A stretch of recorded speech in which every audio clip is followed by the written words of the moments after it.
Hello students, welcome again. In today's lecture, we want to examine Alexander Pope's contribution to English literary criticism. See, when we read the whole history of English literary criticism and when we come to 18th century, we come across two extraordinary critics and they are Alexander Pope in the first half and Dr. Samuel Johnson in the second half of the 18th century.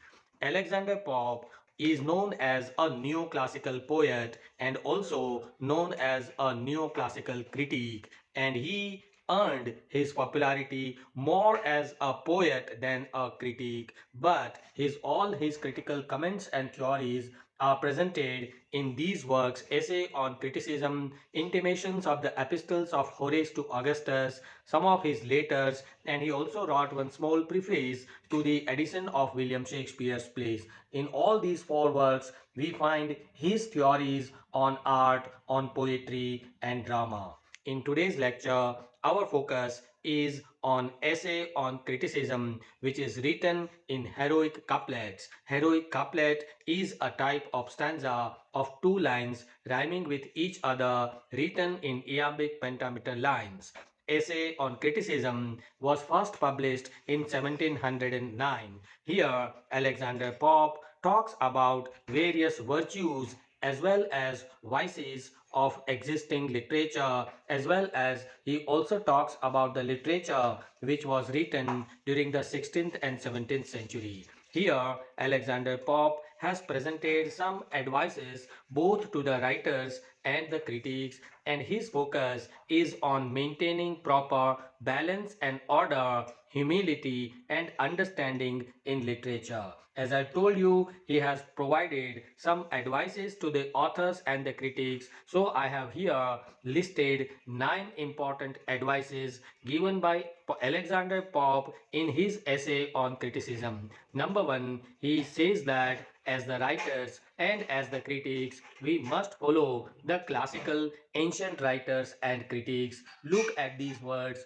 Those rules of old discovered, not devised, are nature still, but nature methodized. Here he wants to say that the classical rules of art and poetry were not artificially invented or imposed by the ancient writers. They were discovered through careful observation of nature, and that is the reason why the modern writers must also follow the classical rules given by the classical writers. Number 2, he also advises the writers to bring clarity of expression in poetry and drama. He gives much importance to clarity of expression by saying these words: true wit is nature to advantage dressed, what often was thought but never so well expressed. Here he wants to say that originality is not necessarily about new ideas, but it is about presenting the existing old ideas with clarity and beauty. He wants to say that no matter if you are imitating some older idea from the ancient literature, that's okay, but your older idea must be presented in the most beautiful manner with clarity of expression. Number 3, he also talks about maintaining moderation and balance in art and poetry. He encourages both the writers and critics to avoid the extremes. Okay, he wants to say that we should avoid extreme use of ornamentation in our language as the poets, and when we as critics, when we write criticism on poetry, we should be very much fair and not overly harsh. And look at these lines: avoid extremes and shun the fault of such who still are pleased too little or too much. So, all in all, he wants to suggest the writers and the critics to avoid extreme points. Number 4, he advises the writers to know their limits. Okay, he advises the critics and the writers to understand their own limitations, because as a poet I should know my own limitation, as a critic also I should know my limitations. Okay, and that's why he writes this line: fools rush in where angels fear to tread. Number five, he wants to say that you imitate the ancients, but then while imitating the ancient writers, you have to be cautious. Look at these lines. Be not the first by whom the new are tried, nor yet the last to lay the old aside. He wants to say that if you are a modern poet, if you are a modern critic, you must not completely avoid the ancient tradition of writing literature. You should keep that thing in your mind. And as a modern poet, you should not completely give an innovative thought or theory which completely takes up from that tradition. So in short, he wants to say that as the writers and as the critics, we should be somewhere in the middle, following the ancient writers and allowing the modern trends.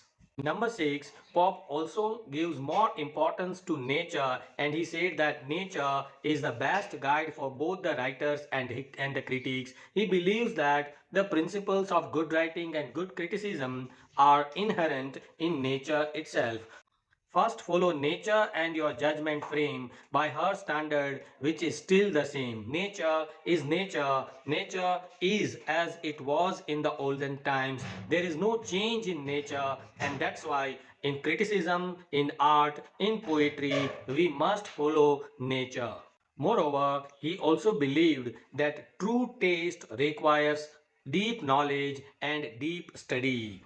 Good critics must have knowledge of their respective subject, respective matter, and they must study the rules of writing. However, they must also apply their own judgment, their own knowledge on the theories which are established by the ancient writers. A little learning is a dangerous thing. Drink deep or taste not the Pyrenean spring. So this is how he wants to say that a good critic must be an ardent reader, must be a knowledgeable person.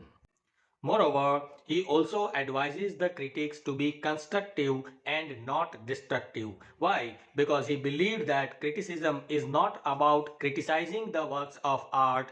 Criticism is all about improving the quality of the work of art. So when you as a critic are examining or appreciating a work of art, it is your prime duty that you appreciate the values of that work of art. Okay, and that's why he writes this line: it's with our judgments as our watches, none go just alike, yet each believes in his own.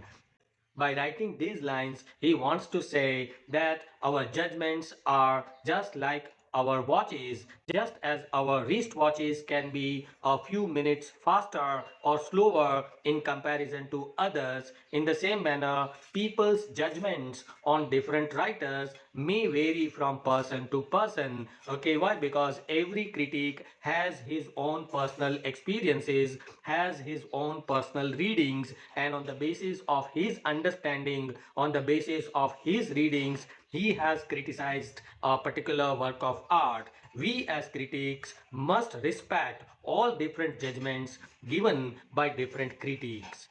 And the last important point to note about essay on criticism is his comments on William Shakespeare. He appreciates William Shakespeare as a great dramatist of the Elizabethan age by appreciating his genius, his natural genius, his superior characters, immortal characters created by Shakespeare like Hamlet, Macbeth, King Lear, Othello, Iago. All these are some immortal characters. The way he has presented the real life emotions and real life situation in a dramatic manner, Alexander Pope appreciates all these things in Shakespeare's plays, but at the same time, Shakespeare is also criticized by Alexander Pope when Shakespeare violates the olden rules laid down by Aristotle. These are the rules of three unities of time, place, and action. You know, when we read William Shakespeare's plays, we many times come across these problems